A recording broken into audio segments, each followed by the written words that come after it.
Hello, welcome back to the playground. So happy to have you here, and I'm ready to get into it. Today, I wanted to bring forth the topic of intuition and mindsets. I had this written on a sticky note for a long time, and at one point, I had this idea to do like a mini series about it and go through different parts of human design and really just kind of debunk this idea that to be intuitive, you have to lose your mind. And we'll get into that. But yeah, I had this idea to kind of do that, but it really was just being called to talk about. It's been coming up a lot lately with mindset and how that plays a role in your intuition and really what you can do if you feel like your mindset is not co-creating with you and supporting your intuition, because hello, mind, body, soul, why would we not work with all three of them to be our best selves, which I think includes being intuitive. So I want to talk about some of the parts with human design just to give some context, and I think it's really helpful for people to be able to like go look at something that's specific to them. And I can talk my whole head off about my mindset and my intuition, but none of us are the same. And I will give obviously some of my personal experiences and examples, but like this is going to be a self-exploration thing to really identify, okay, how is my mindset able to work with me in this capacity, and how do I want that to look? Because you get to set the rules, and this is where it gets really fun. But understanding the energetics of like what's happening with your mindset and being really curious and like getting to know your mind from a loving and open and accepting position is really what's going to amplify your intuition. And it's just taken me a long time to really put all the pieces together. So I'm excited to share them and have some ideas for you guys to actually like take away. So instead of doing like a mini series where you'd have to like come listen to a few episodes, I'm jamming this all in one. If I put together a worksheet for you all, it's linked below, and I'm really hoping I do that. But we're going with the flow today. I mean, I have written out all the notes for this that have come up over, I think I wrote this first sticky note probably like 2 months ago. So it's been building up. And I feel like anytime I write something down and I just kind of sit on it, we're going to talk about this too. But if I sit on it, then and like I don't come back to it, things in my life just get really loud that have to do with the same thing. And then I'm reminded like, oh yeah, I wrote this down at one point. So of course I'm here with personal experiences of how my mindset has really evolved over the last few years in regards to intuition, and just learning, like being open to how can my mindset actually support my intuition, like how can they work together. And there's a lot of language and conversations or just like stereotypes too about being intuitive and what that means about your mind. And we can take this back, and there's still this today. I think wow, there's like so many so many things that I'm about to say right now, so bear with me. But I think mental health, there's a whole lot of perspectives that are overlooked there. And I come from a psychology background, and when I first got out of college, I worked in a mental health facility, and it was very eye-opening. And at the time, I knew what I knew based off of my education, and then like getting into the experience, it was beyond words how valuable that was for me.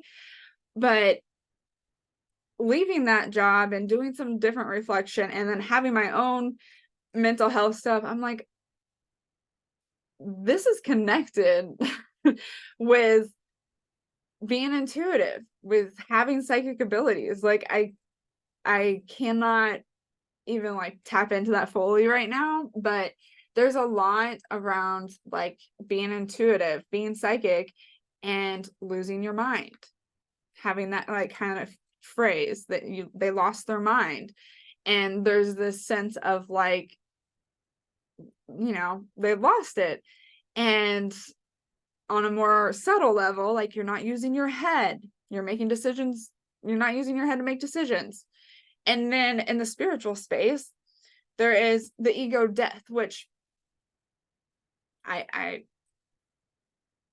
understand, and I even use that phrase sometimes, but I want to like put this in there as, how are we talking about what our mind is doing and how our mind serves us is really going to influence like how it's co-creating with the rest of us.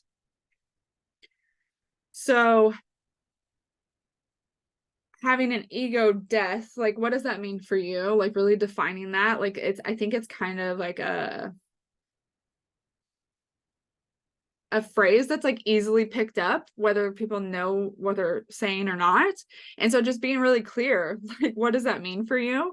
I use it in a very like Phoenix type of way, right? Like there's parts of my beliefs, like there are beliefs and thought processes and networking in my brain that literally I burn, and like there's a death to that. But are we like villainizing our ego or our mindset because that's actually going to cut off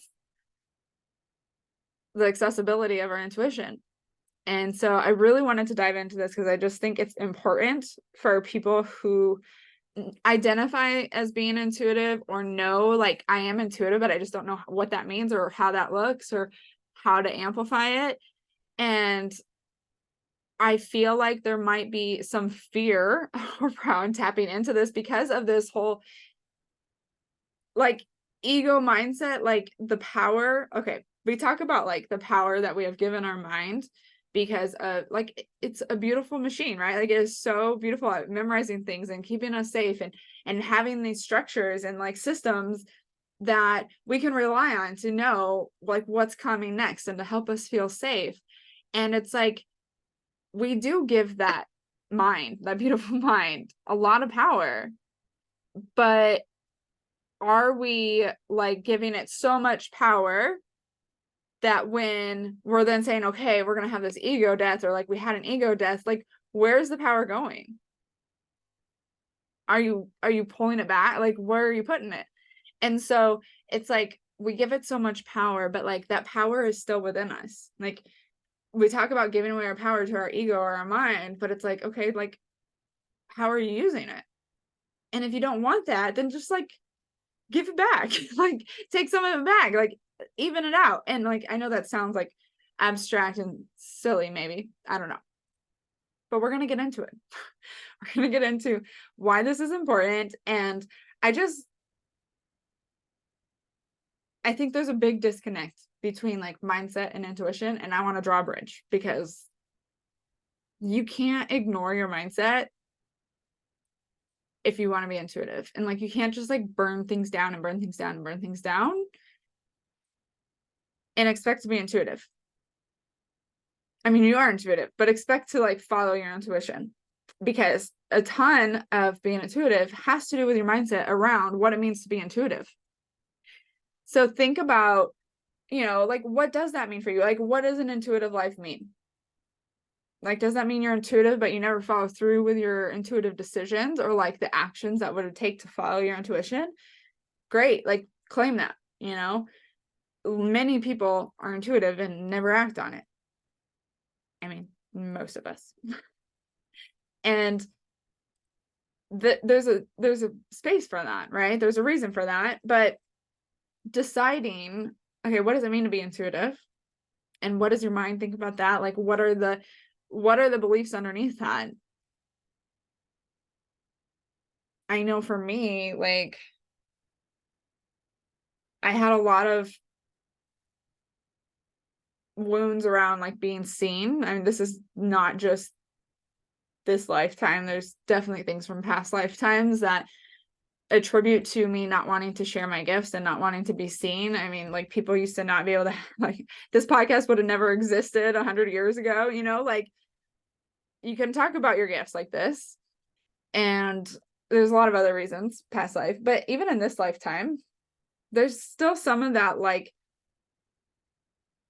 stereotyping of free spirit, intuitive, like in movies or in TV shows. Like they're kind of the people that lost all their marbles, and they have to be like this person who lost their mind, quote unquote, right? And like there isn't really, I'm trying to think of an example. I'm sure there are. I'm not a big like movie person, and I have horrible memory when it comes to like movies and shows, but I'm sure there are examples where there are spiritual, intuitive, grounded people in movies and shows, but mainstream, they're a little out there, and they aren't portrayed as somebody who is grounded and able to take action. And I'm here to tell you that it has a lot to do with the mindset incorporation, right? If like you go all the way intuitive and you're just like, I'm not going to listen to my mind ever, like it probably won't be the safest thing for you or others. And like you can be following your intuition, but like if you're not tuning into any other part of you, like you're going in it blindly. And I, to an extent, would say that's like reckless intuition. I don't know. Like I honestly haven't been in that position where like I lose my thought process completely.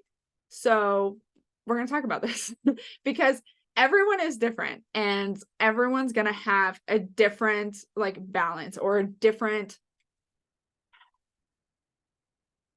like setup, right? They're going to use their mind differently than I do. They're going to rely on it for different things and different times. And they're going to do the same thing with their intuition differently. And my whole point of like having this podcast and having like the resources is like, I figured it out for me. Like you can figure it out for yourself. And like, here's all the tools. Here's what you can do. Because I think that having this blanket statement of like, you need to have an ego death or like, you need to lose your mind. Like I keep saying lose your mind, but I know that's one of the more like stereotypical things. But I want to share like the value of our mind in regards to our intuition. So if you haven't gotten your human design chart before, pause this and now's the time to take it. If you can hear my dog scratching, she's making lots of noise. Go get your human design chart. And if you haven't had that yet, I'll link my free guide for you guys below. And so you'll get your chart and you'll also have like a brief explanation of different parts of the chart, which will be helpful for this as well. So mainly we're going to look at the head, which is the top triangle on the chart. And then we're going to look at some of the variables. So we're not getting, we'll probably talk about type because that will be immersed throughout, but I really want to focus on like mindset. And so we're going to stick with those for now. Who knows? Maybe there'll be like a part 2 for this. So first things first, I want to look at if you have a defined or undefined head, which again is the top triangle on your chart. And you'll know if it's defined, if it's colored in, and if it's not colored in, then it's undefined. And this is important. So your head is associated with the pineal gland. And when we think about that, we think about like our third eye, our psychic abilities, intuition, like through the third eye, right? It's all connected. And in general, the head is associated with inspiration and it's like mental pressure. So what inspires you? How are you inspired? So if you have a defined head, you have consistent, reliable access to the energy of like this inspiration. So like you might be inspired consistently and reliably through the same ways, in the same environments, through, it's consistent and reliable of how you find inspiration. However that may be. It might be like random for you, but it's consistent and reliable for you. And you can almost like, there's this predictability of like, oh, I get really inspired when I'm in these situations, or when I'm around these people, or when I start talking about this, like, or when I work out, like whatever, right? Like, if you pay attention, what lights you up and inspires you. And this also like goes with the process of like, okay, I'm feeling inspired, and like what do I think about, like what happens there, like what's the next step. And this is like in between like receiving inspiration and conceptualization. It's like, okay, like, am I choosing to conceptualize this? Do I conceptualize everything? Like what is my process? And so having a define, it might be an extent, like what am I trying to say? An extended process. It might be in depth, right? Like I'm not saying like it's a short process, a long process, like it, whatever it is, it's consistent and reliable. I feel like I was going to say something else with that. But if you have it undefined, it's not consistent and it's not necessarily reliable. So you might be inspired by all kinds of things, and it may or may not inspire you again, right? Like it's just not consistent, and it will depend on your environment, who you're around. It might be consistent like when you're around the same people, right? So you'll notice that. But essentially what this means is if you have it undefined, you could be inspired by anything. Like you're absorbing everything. And so there's kind of a lot. I feel like there's a lot going on in defined and undefined heads, but undefined, it really is like discernment is important, because it's like, what are you getting inspired by? Like what's coming up, and what are you actually taking the time and like energy to process, to conceptualize, then to realize, oh wait, like, do I care about this? Like what should I be thinking about is a common like kind of lower vibration of an undefined head. Like I don't even know what I'm supposed to be thinking about right now. Like there's so much on my mind. I say that with a defined head. So if it's relatable, claim it, because it's important for intuition to understand how you are inspired. Intuition is more likely to drop in when you are open to inspiration. So if you're burnt out with all these ideas,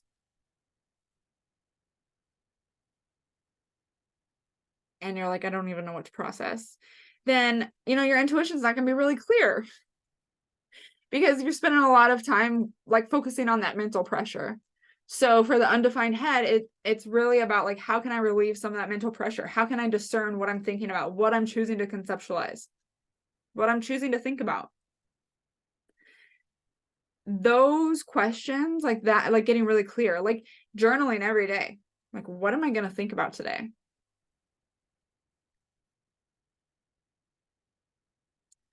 Journaling some of that and just getting really clear, like setting an intention. If you have an undefined head, please set an intention on what you want to absorb, what you want to think about today, tomorrow, in your dreams, whatever, and this is like, it's not necessarily like do this if you have an undefined head. Like this is value for everyone, but I want to explain like if it is different. Like I have a defined head, and it has taken a lot of recognizing where like my process is already going when I'm like, wait, we're not ready to process yet. I'm not ready to conceptualize that because there's still more coming in. And this has so much to do with intuition, because like I will get an intuitive like knowing, which can come in through my body or my mind, honestly, like my third eye. But the knowing, like this is really where your intuition comes in. Your intuition, like you can use your intuition to decide, am I conceptualizing this? Am I thinking about this? What am I doing with this idea, with this inspiration that just dropped in?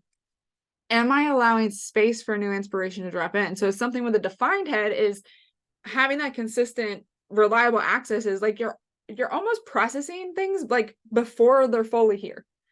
And I have this experience where like I'm trying to process something that hasn't fully landed. And that's where you can be so intuitive, but if you're so jumpy, like to conceptualize, and then like as a manifesting generator, I'm very jumpy to take action. It's almost like, wait, like all the intuitive information hadn't dropped in yet. And because your process is to grab it and go. And so that was my experience, and if you have a defined head, like check yourself on that. Like, what do you do when you get inspired? What do you do when you have this new idea? Your intuition, as far as like ideas and being inspired, like that is your intuition, right? And we can receive that from everywhere. But paying attention of like, is this like a habit, like a conditioning thing that I've stepped into where every time I'm around this person, I get this brilliant idea and then I act on it. And then I realize 2 days later, I'm like, wait, this isn't what I want. Like, slow down and recognize, okay, I get these ideas when I'm around this person. Like maybe maybe these ideas are for this person, because every time I act on it, I don't like it. Right. So like paying attention, where am I being inspired? Where's my inspiration coming from? When am I not inspired? When's the last time I was inspired, right? Like, what are we doing? Who are we with? Where is the inspiration coming from? Am I feeling mental pressure? So this is huge.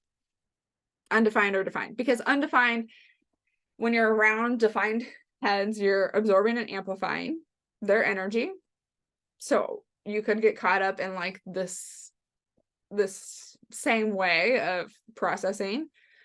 You could be amplifying like what their thoughts are. This, like what I just said was like, what if that idea was for them? This is a huge thing with undefined heads. I mean, it can happen with defined head too, but like undefined heads, you're absorbing and amplifying that energy. So a lot of times it is what the other person is thinking. The same frequency, like you're absorbing the frequency.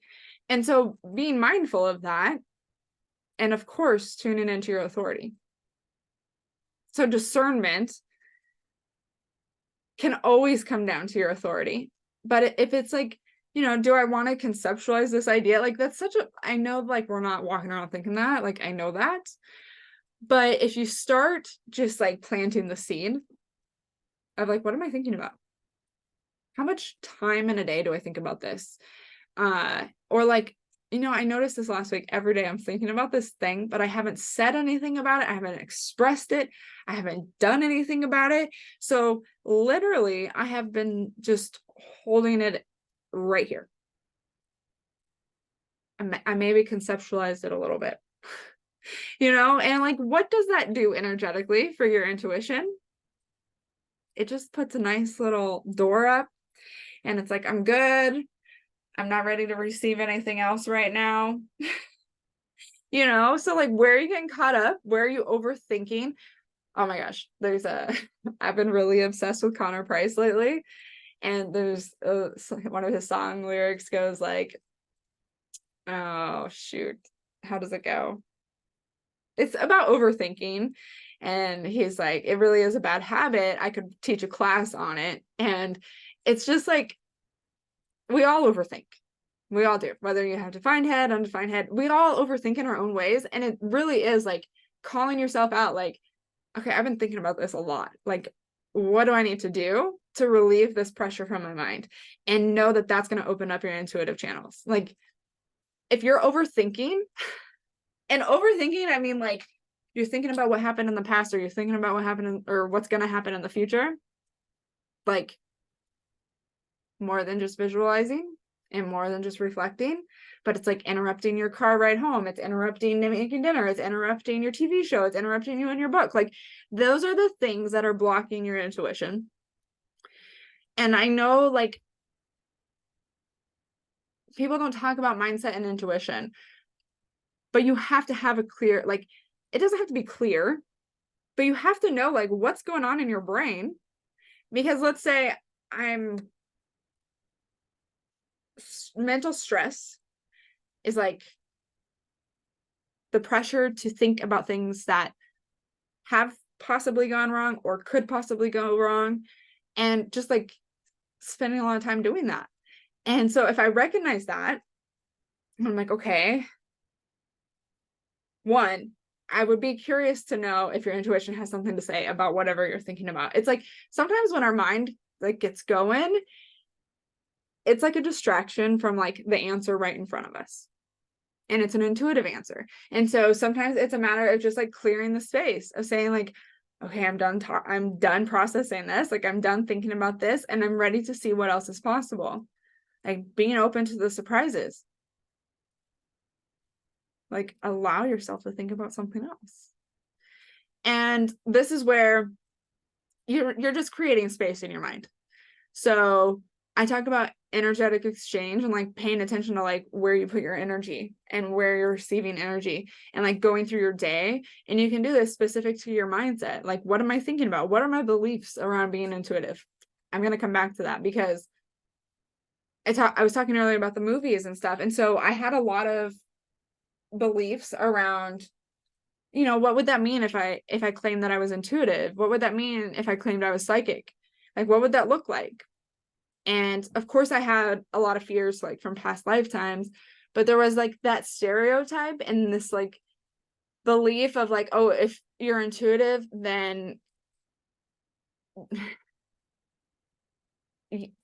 like you're not stable, you can't be trusted, you're not reliable. Like there's these things, and these are all beliefs that I had in my head. And it's a matter of identifying those beliefs of what does it mean to be intuitive? What does that look like? What does that mean? Like, what comes up in your head? For me, it was a lot about like what people will think about me. How will I be portrayed? How will I be talked about? And knowing that, you know, other people's beliefs about what it is to be intuitive, what it means to be psychic is not my responsibility. That was a big thing for me.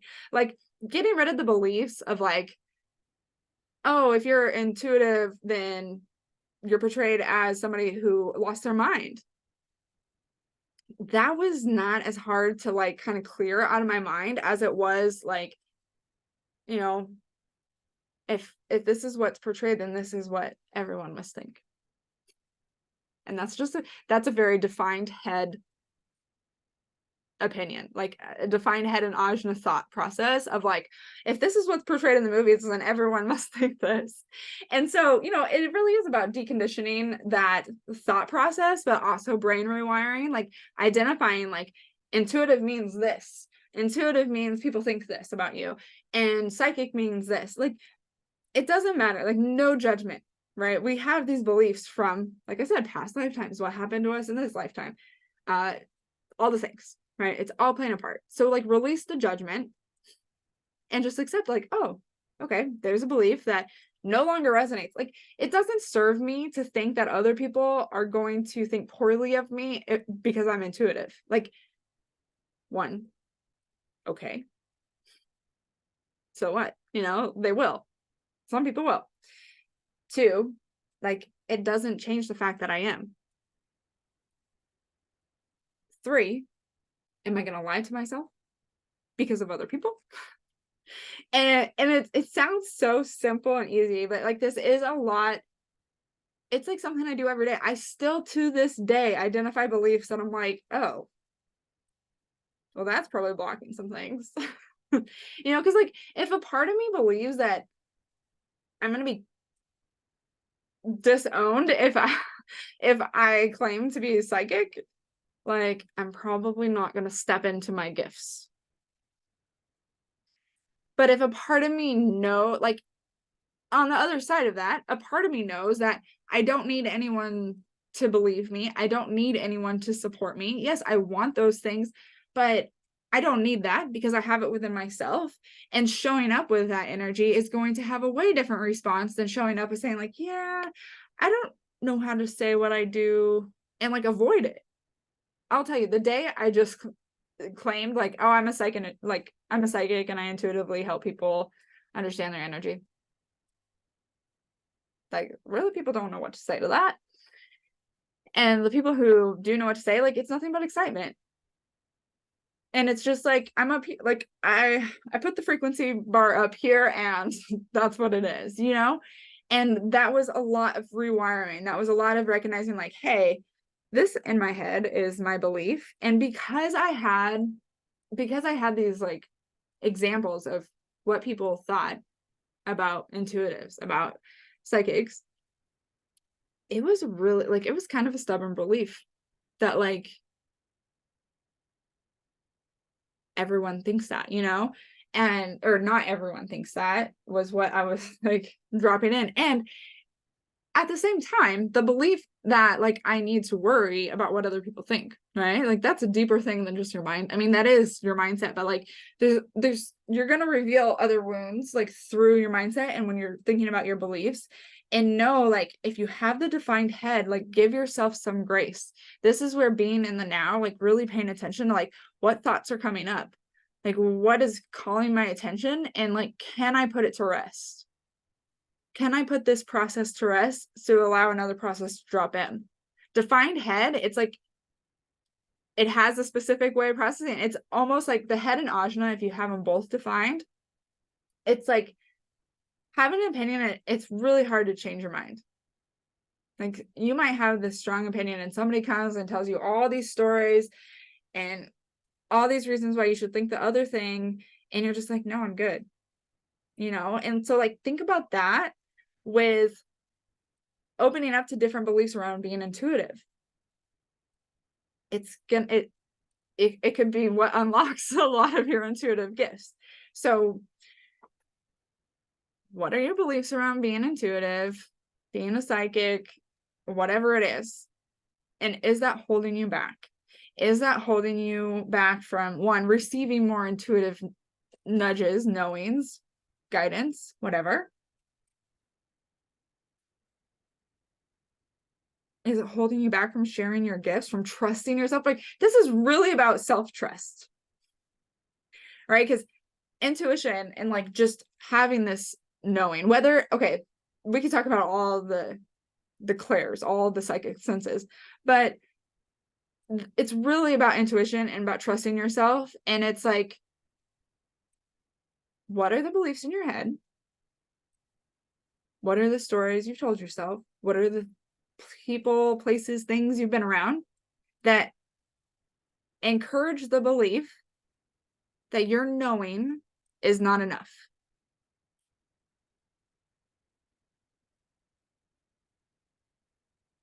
And how has that shaped the beliefs about you being intuitive? Because we're all intuitive. It's a matter of if we make intuitive decisions and if we listen to our intuition. Some people's intuition are just like, I'm good. Like, you haven't listened to me in years. You haven't listened to me since whatever. Like, we're just gonna rest until you're ready to listen to us again. It's not that it's not there, right? But that's where the practice comes in. And it's like, how can you give your mind the space to do what it needs to do, right? Like, get inspired. Have space where your mind can do the things to get new ideas, to research, to learn from others, to be creative. Give your mind the space to process. Give your mind the space to do what it's great at, recalling things, right? Like I do brain games because one, I think it does help me like with my vocabulary and stuff. Like it's really an app to help with language, vocabulary, and I don't know, like there's math stuff on there too. So I just love the brain games because it satisfies the use of my brain and like it really quiets my brain when I need it to. Like it's like give the juice to your brain so it can do what it needs to do, like do what it's good at. And then you give your mind that permission to just rest easy, like just be, just observe. Our mind is amazing at observing. It's also amazing at freaking out and like throwing off all the red flags and signals and stuff.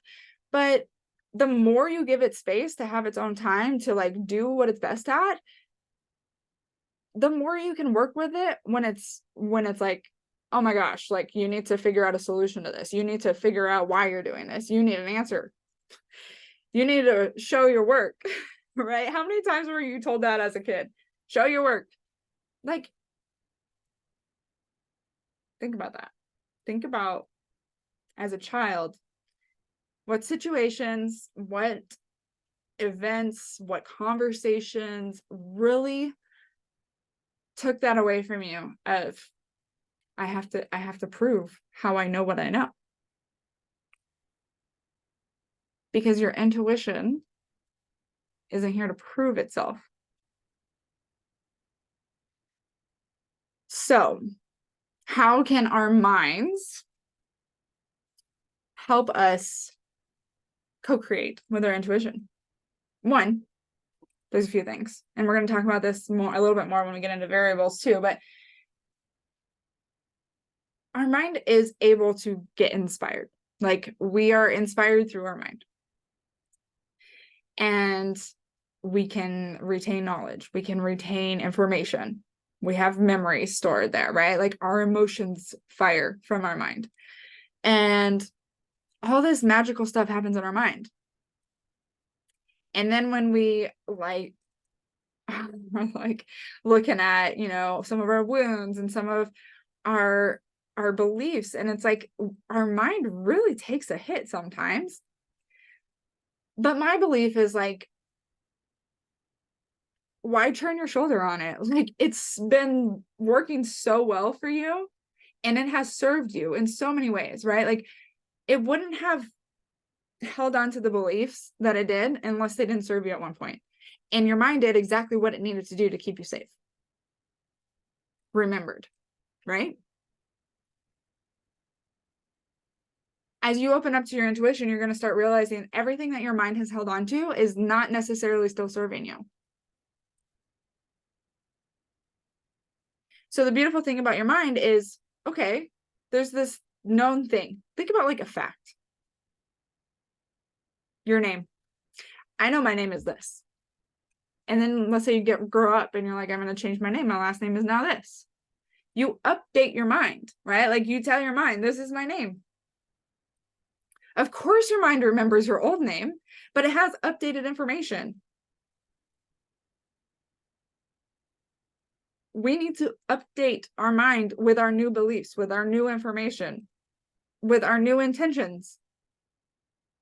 And say, we are deciding to be intuitive. We are deciding to open up to new possibilities. We are deciding to see things in new ways. And it's going to be uncomfortable for your minds. But as much as your mind has been there for you, you're going to be there for your mind. And I see like intuition and mindset, like literally holding hands playing on a playground. So funny. Like, they're just like two little kids, like, playing. And it's like, hey, you've taken care of me this whole time. Like, let me take care of you. There's like this nurturing energy that can happen between the mind and the soul, or your intuition.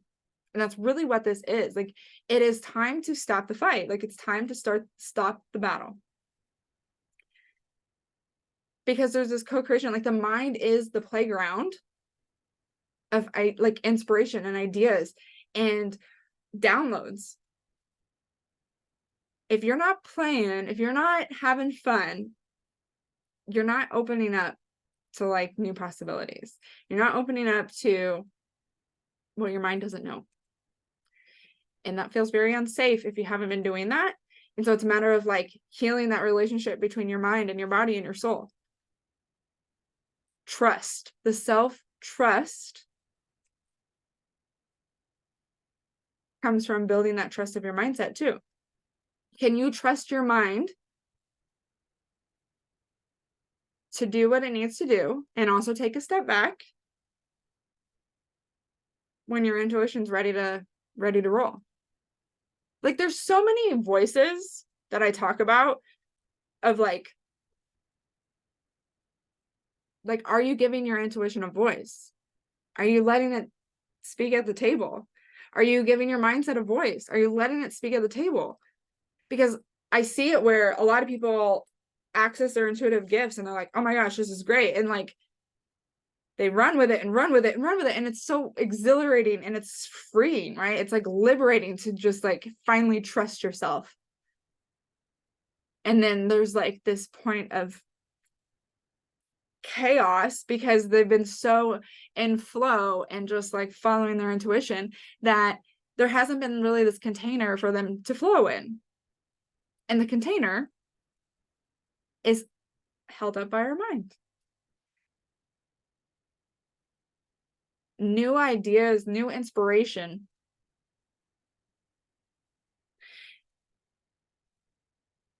is the catalyst for what our intuition is allowed to share. Right? Like if I'm thinking, I want to know like what to do with my career, what is my thought process around that? Like, what do I believe needs to happen in my career? And like, let's say if my career isn't a good fit, like, what is my mind saying needs to happen? And this is where, like, have fun playing. My mind is saying, like, if I don't like this, I must have to quit. Okay, well, what if quitting isn't an option? Like, just play with that. What would it look like to resolve the discomfort without quitting? And that really can trip up your mind if you haven't asked yourself that perspective before. Like, okay, what if the one thing that my mind wants to choose is not an option? It will start thinking of other ideas, whether they are good or bad or right or wrong. Like, you don't have to decide that in your mind. Allow your mind to like think and just receive ideas. And this may need to come from like getting in a creative space, getting in a new space, getting away from people. Okay, like if ideas aren't flowing, like change your environment, get out and do something different, and open up to it. Like set the intention. So a little bit about defined head to help you just kind of understand, like, where's my intuition coming in? Am I giving it space to come in? And then the other things I wanted to talk about really is variables. And I'm not getting like nitty gritty with the details on variables, but I want to just talk about them and just like give you some ideas on what this could be doing for your intuitive downloads. So the variables are the arrows next to the head and ajna on your chart. The head and ajna are the top two triangles. So the 4 arrows, there's 2 on the left, 2 on the right. And you'll notice that they are either going to be left facing or right facing. And so I want to talk about the variables because it is associated with your brain and your mind. And then also like there is the body in there. And we'll talk about that and how these all affect how your intuition might be dropping in. Like the way I look at intuition with human design is probably unique and not like others, but like I don't look at one thing in human design and then like associate it with intuition. Like that's not that's not it. But like understanding your energy and how it operates, and then understanding like, okay, if I'm operating from this energy, like how is this affecting my intuitive flow? And it's like I said from the beginning, it's going to look different. So this is about experimenting. I really am planning on getting this worksheet. So please look in the comments below for that and download that, because it will be a little bit more like reflective for you to write down and kind of see like, how is this different for you based off of like what I'm saying. So, okay, the first arrow we're going to look at is the top left arrow. So it'll be in red if you downloaded your chart from Jovian Archive, which is like the one linked on my free guide too. Okay, so the top left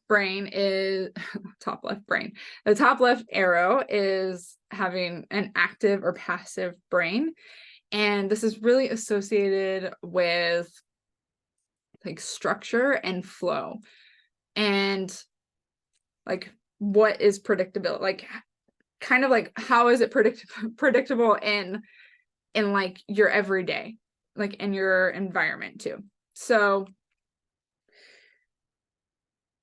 we're going to talk about how this will affect your intuition.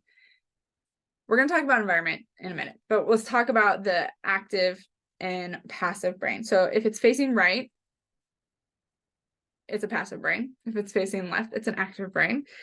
This is about like digestion and like how you want to like process things throughout the day. And so having an active brain, you're going to want like the consistency and predictability, right? There's more like that masculine kind of structure, stability. Whereas if it's facing right, this is going to be more in flow. It's going to be more about like spontaneity and just kind of like the rhythm of what they prefer. So more yin energy. So recognizing like, okay, what arrow, which way do you have it going? And know that this is like your natural way of wanting to be. The best way for you to operate is based off this. And so we think about this with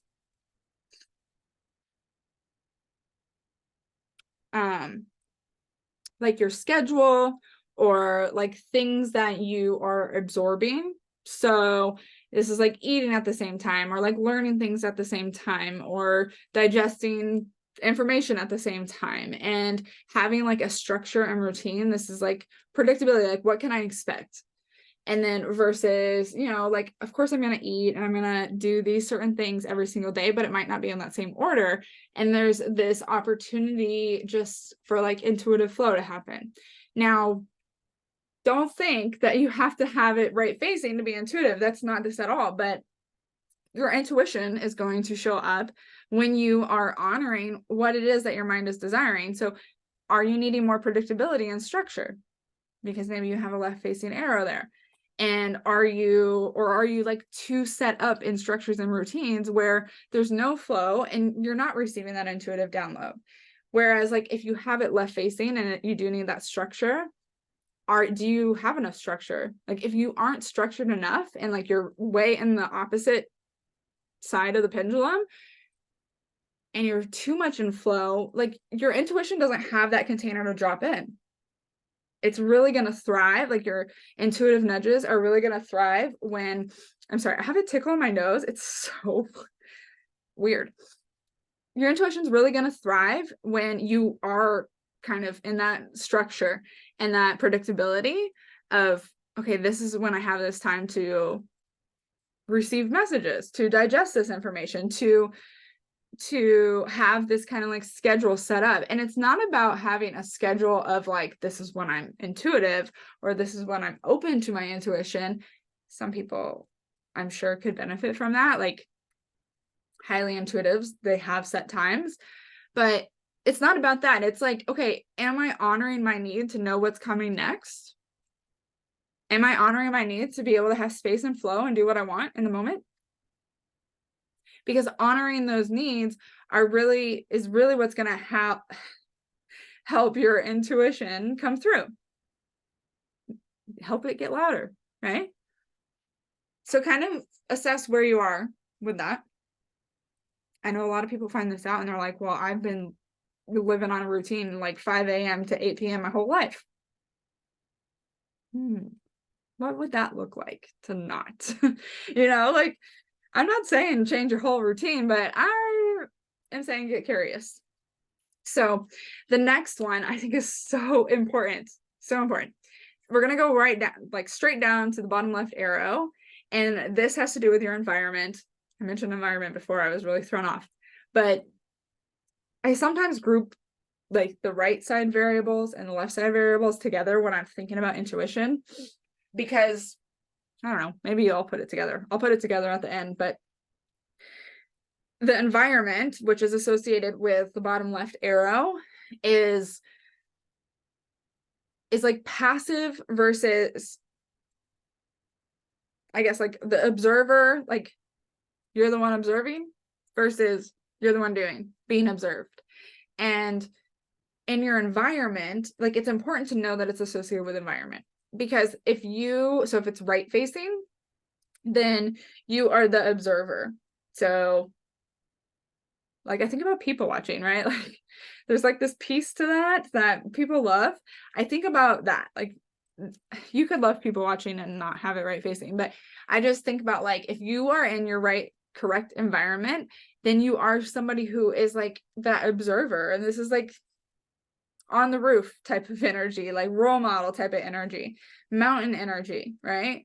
And it's a matter of like that's what's filling you up. That is how you are like interacting with people too, and in your own unique way.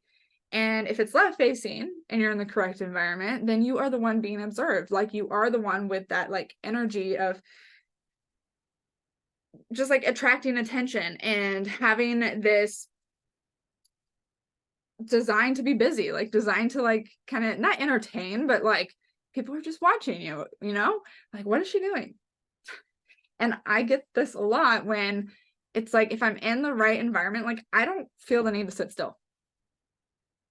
And this isn't a place of I got to do this. This is not like undefined brute pressure. This is like I have the energy to do what I want to do, and I'm going to do it, and you guys are going to watch me, So it really like opened my eyes to, okay, like if I find myself in an environment where I just want to sit in the corner and watch everyone, it's not like I need to get out of that environment necessarily, but it is to take note of like, okay, what's happening? Like what's going on?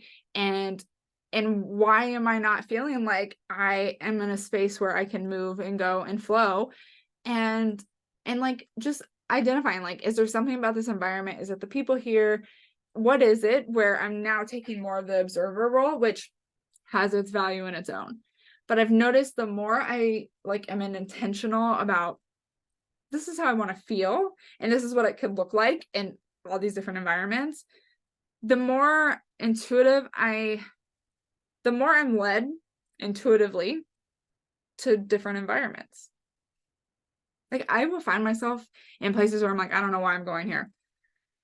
But it ends up being this experience where I am being observed. And I'm like, oh, okay. So my intuition is actually leading me to environments that are serving me. And so notice like, okay, what led you here? If you're in this environment where you're like, so this doesn't feel great, this isn't aligned. What led you there? Did you ignore something? Were you open to different possibilities? And this is like common. This is one common way of like your intuition speaking to you is like, I don't want to be here. And you think like, oh, maybe it's a bad mood. Maybe it is like, I just don't want to be here, and it's like really like honing in on like, okay, is it the environment? Is the people and it's not about like pointing out what it is. It is accepting that, okay, I have this feeling, I have this like observation that like, hey, this is different, or it feels different. It's not necessarily what I'm designed to be doing, right? Get curious about that. And what parts of your intuition led you there or didn't lead you there? What was ignored? Yeah. And then on the right side, this is about the top one is a strategic and receptive mind. I'm getting all my words confused. This is why like I don't do a lot of like educational stuff. I'd rather just like share about the experiences. And then the bottom right arrow is the focused and peripheral mind, which I'm going to talk about both of these together. And you might have one facing right and one facing left, or they're both facing left, they're both facing right. It really just depends on your chart. But I want you to know that these are both associated. Well, the top one's associated with motivation and the bottom one's associated with perspective. And when you learn about motivation and perspective in human design, you learn like everything else. There's the other side of the pendulum. And so you can get really curious about like, okay, this is my motivation or my perspective. And here's like the opposite side of that. So like, what does it feel like to be in that opposite perspective? Like, how does that serve me? And how do I feel intuitively connected throughout that whole pendulum swing? So I'm going to give you an example, but in general, arrows facing right have more of that yin energy. So the top right arrow, it's like that receptive mind where like things are like you're just constantly absorbing everything. And the motivation is like what motivates you and how you motivate others. So this is almost tapping into like outer authority, which I know some people might be like, what does it have to do with intuition? You following your intuition empowers other people to follow their intuition and become their own authority. You following your intuition empowers you to become your own authority, which in turn empowers you to be an outer authority to others by example. So receptive mind, it's absorbing everything and really here to just like have it drawn out of you, like have the questions come. Questions are going to be important. The right questions are important. And then the left mind, it's the left mind. The strategic mind is it's about like having this intention. It's very like orderly. It's like a busy mind that it's not necessarily absorbing everything because it has this plan, this intention or agenda to receive specific things, to be like the motivation. It's very specific. And that's how they're designed to like one, motivate themselves, but it's also a way to motivate others. And so having this awareness of, okay, hold on, pause that, because I want to talk about the focus and peripheral mind, which, so if your bottom right arrow is facing right, it's peripheral. And if it's facing left, it's focused. And the difference between this is like, if it's focused, then you're going to take in what you're focusing on. And if it's facing right, then it takes in everything. It sees a big picture and it like things need to be pulled out of them, right? Like they don't always see. So both of these arrows have this theme of like, if it's facing right, there's like this absorption of everything. And it really needs to be pulled out, whether it's through questioning or whether it's through like asking yourself specific questions. Like this is where journaling is huge. And if it's facing left, then it's really about like having that focus and really being able to strategize and like have order around that focus. And this is like where specificity is important to people. So knowing like, where am I at on this? And you can look at your arrows and say, okay, like this is where I might thrive. But like, what's more valuable right now is like, where am I sitting at in this? Like, what's my understanding? I learned really quick. So I have both of those arrows are facing right for me. I learned really quick that like my intuition is just silent if I have a lot of stimuli. Like I'm very intuitive, but I have to like pull it out of me, right? Like if I'm around all my family and all these electronics, like I'm absorbing all of that. And so like if I want to pull something out from my intuition, I have to be really intentional. I might have to leave the room. I might have to like create an energy bubble for myself, right? And like be specific. And this can come from other people asking me questions. This can come from asking myself the questions. Now, if I get caught up on like being really focused on something or being like really like eager to get a specific answer, a specific thing out of a conversation or my intuition, like I'm probably going to be met with a little bit more resistance because that's not my natural way of absorbing or like retaining things.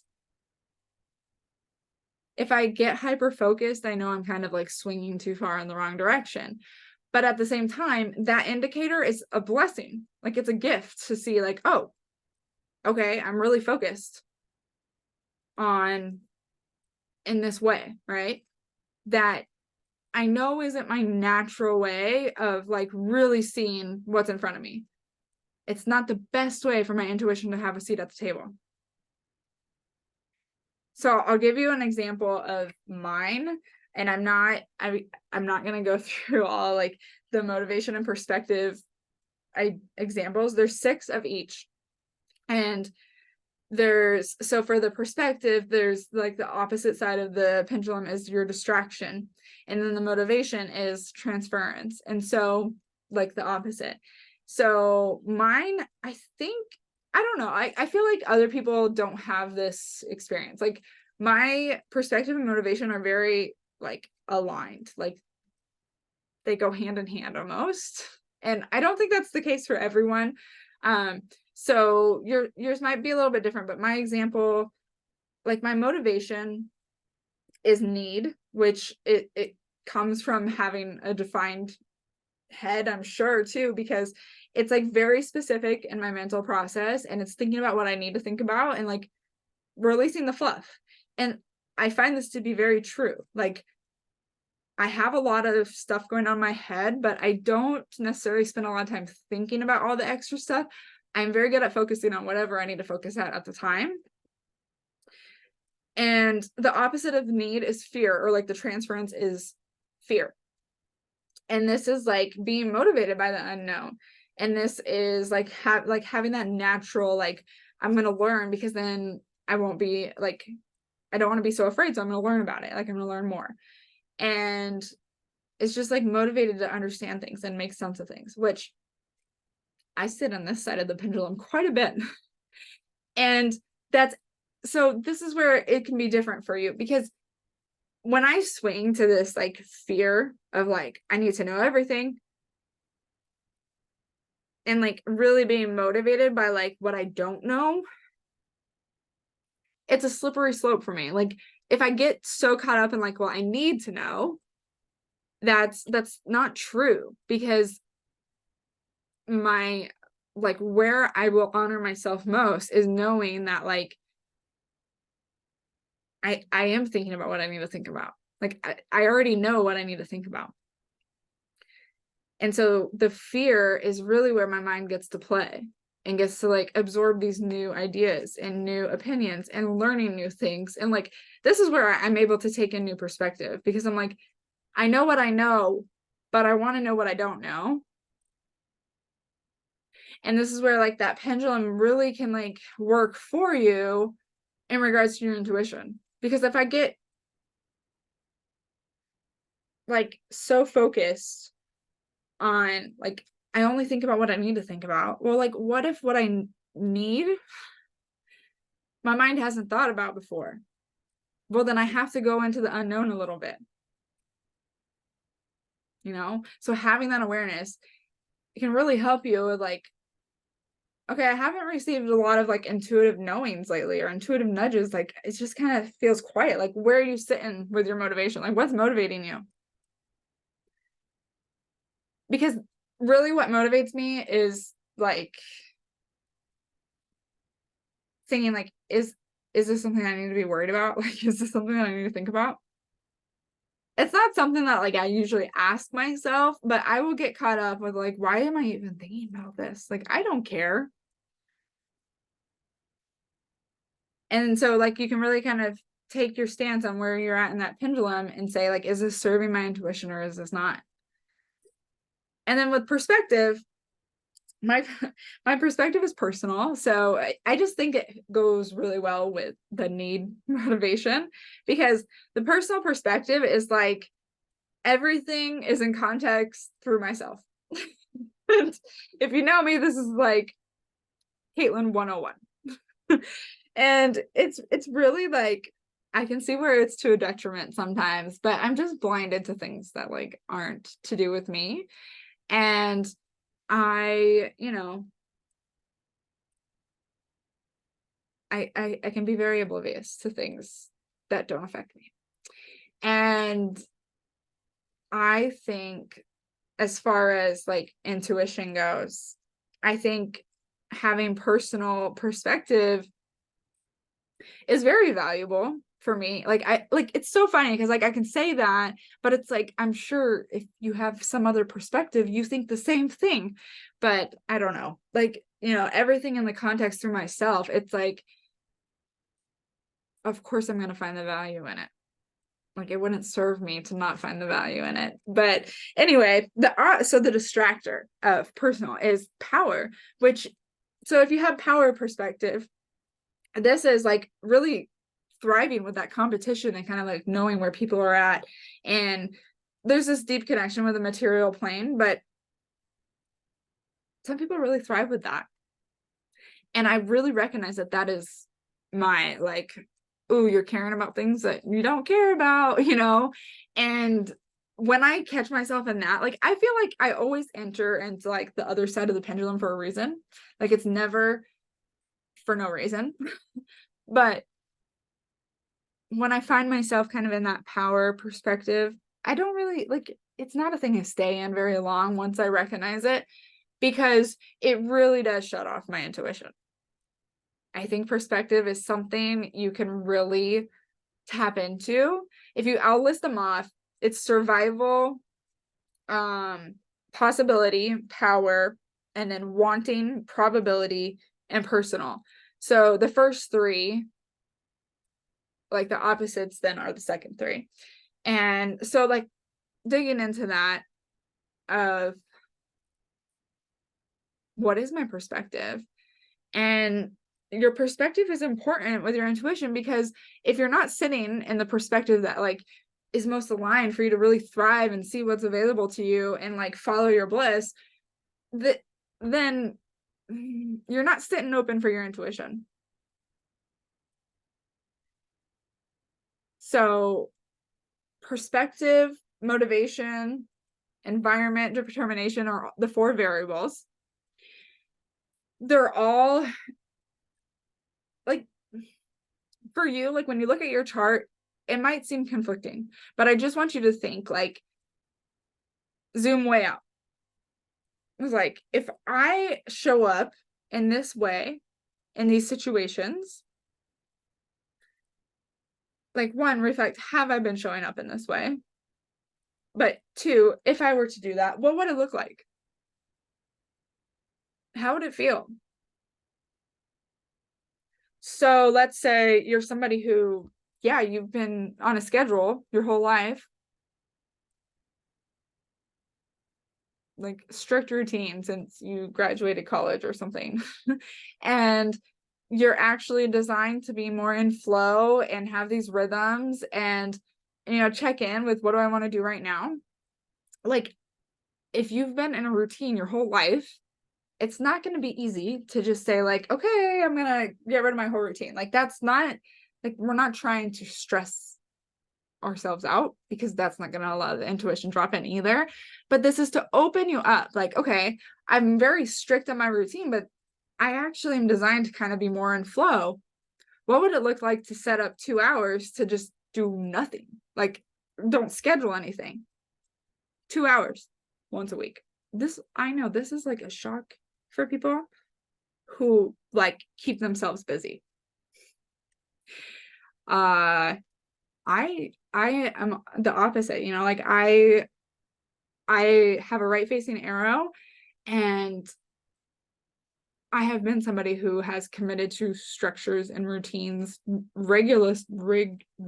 don't know the word I'm trying to say. I don't know what I'm trying to say, but I committed to schedules and routines very much. I mean, like, think about your childhood, right? Like, we've all committed to a schedule and routine that wasn't ours. And then that probably, I mean, like, if you did, or maybe you didn't too, like, if your childhood was more free flowing and then you're learning, I need the schedule and structure for me to really feel in flow, well, that's going to be disruptive too, and this isn't about like causing disruption. This is about getting in alignment. This is like, okay, I haven't been hearing my intuition. Like, where have I not been showing up in the best way? Like, where have I not been showing up for myself? Because some of these things that like I just talked about, we fall into the opposite because other people around us need us to show up in a different way. Other people expect us to show up in a different way, or you see that that's what's needed, and so you provide that. So some of these things, it's really just about your awareness and like how your mindset and the way that like you are nurturing your mind. Like, like, if you, I don't know, let's see, if you have a receptive mind, like, it's really beneficial for you to be around people who ask good questions, or like ask yourself good questions. This is like finding good journal prompts. If you're not curious about yourself and you have a receptive mind, like, you might not know that much about yourself. And if you don't have people like getting to know you, so I think about the receptive mind and also the peripheral mind of like just absorbing all these things. And like, if you don't know that about yourself and you're not like around people who ask good questions, or you're not like listening to things that ask activating questions, like, you are not tapping into your potential. And that's something that I had to learn. Like, I used to get triggered when people would challenge me, and I still do sometimes, but like, the questions and the challenging actually brings out my wisdom. It brings out my truth. And that's what using your mindset to help activate your intuition and to give your intuition a voice is sharing your gifts. It's sharing your truth. It's being able to say, this is what I'm doing right now. And you don't have the mindset that says like, oh, you've never done that before. You're gonna get some resistance. You're gonna hit some negative comments there, whatever it is, right? Like, your mindset can step aside because you've given it space to operate on how it wants to, on how it best operates for you. Mindset and intuition, like, they're meant to work together. You cannot be intuitive with a crappy mindset. And by crappy mindset, I mean, like, you don't believe in yourself, you don't trust yourself, you think intuitives are weird or pushed out of society or pushed out of the tribe. You think being a psychic would make people not like you. Like, all these beliefs, like, don't mix with being intuitive. So if they don't mix with being intuitive, like, what do you think that does when you release some of these beliefs? And what are you insert in a new belief? And some of the belief, like, it could be a random belief. It doesn't even have to be like directly connected to that. So for example, like, I'm trying to think of an example. Like, if you're intuitive, then my friend group won't want to hang out with me. It's pretty limiting. Okay. One, where's this belief coming from? You might not be able to identify that, like, where exactly it's coming from, but you can, like, ask yourself, ask your higher self, like, show me where this belief originated from. And you might be shown like a memory taken back to like something in your childhood, maybe it's past lifetime, whatever it is. Like, ask where that came from and know that, like, you can change your mind.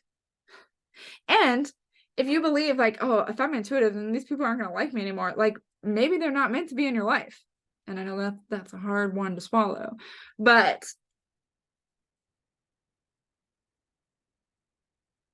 you can have these beliefs that you think aren't a big deal. That you think, I know I have this belief, but I also believe this. It's causing friction and it's creating clutter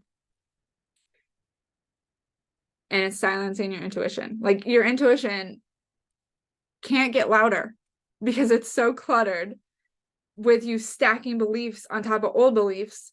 And then when you go to like want to make an intuitive decision, it's so cluttered you don't know. So decluttering your mind, which is getting curious about, what do I believe? What beliefs are actually limiting my inner knowing, my self-trust from coming to the surface? Because it's there, right? Get curious. Something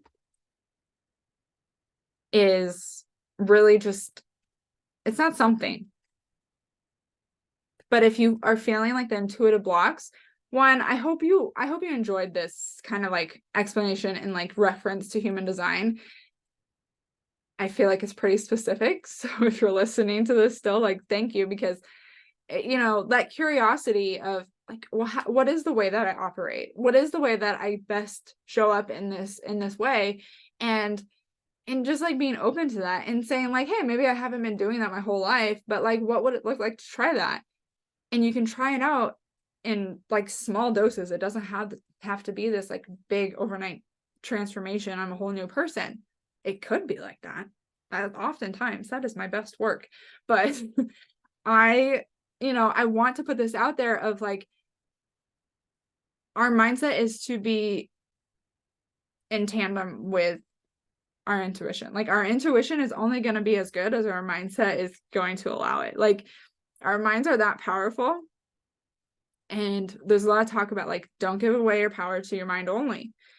And I my thought on this is like, why are we taking, like, we don't need to take away power. Like, we have an abundance of power within us.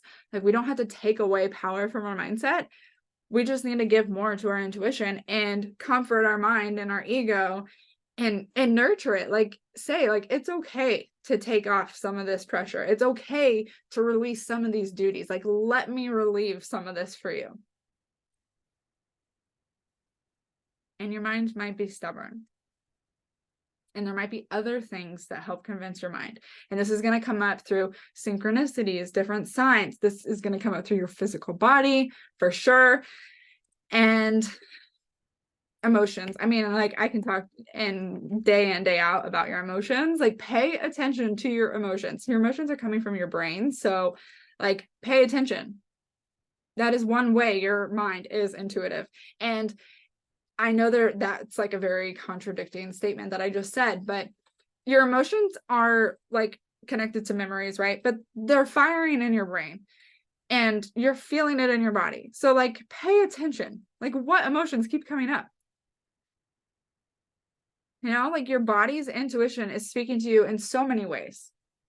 And your mindset can either be on board, like be working with that, be open to that, or it can continue just like being really focused and getting like stuck in the cycles and stuck in the systems and just like repeating things, right? And this is where people feel stuck. This is where it's like, nothing can ever change in my life. This is where I only have this one solution. This is the only way out. Like, no, it's not. We are limitless. We are abundant. There's so much potential for us. And if you think that there is only one way out of anything, I encourage you to challenge your mind. Take a deep breath. And honor your mind for saying, thank you for the solution. Like, I appreciate this solution that you're providing me, but I'm ready to see more. I am ready to know more. I'm ready to see what else is available for me. My favorite thing to say every morning is, universe, show me what's possible. Because what's possible for the universe is way beyond what I think is possible in my mind. And I know that is a belief I have deep within my soul, and it's now wired in my brain. And so saying that affirmation every morning really opens my mind up to just kind of step back and say like, hey, I got the routines, I got the systems down. If you need me, I'm here. But like, let's see what kind of fun we can have. That's literally a conversation I have every morning between my mind, body, and my soul. And like, I brain dump, right? This is where like people think, I don't know if people think this. I used to think this. Where like, what's the point in journaling? Like, I get it, like, write stuff down, but like, why? And it's literally to give your brain the space, like, especially when you wake up. It's so helpful because like, your brain has gone through all the different brain waves throughout the night, right? And like, waking up and being alert, it's like, holy cow, like, I just came online and there's all these things. Like, let your brain have the space. to spew out like whatever you need. And then like at some point you'll realize this isn't just my brain, like this is like my soul speaking, and like more things come through. But give yourself the space to brain dump, to let your brain have the process. My brain has a beautiful process. Sometimes I wanted to speed up. Sometimes I'm like, can you just hurry up and stop? And it's having that relationship with your mind that is just like, it's beautiful. Like don't take it so seriously. Like I know a lot of people are like, your mind is here for structure and routine, so it must be serious. Like your mind can be funny too. Your mind can have fun too. Your mind's connected to your inner child too, So this is like a long episode, I feel like. But are we complete? I feel that like this is good. I'm excited to see how you guys like this, and don't forget to download the worksheet that I have included and just take some time with this. I want this. I think my intention for this was really to just like give you a different perspective, kind of trip you up, because I want this to be like a way for you to see how things can be different. Like it does not have to be this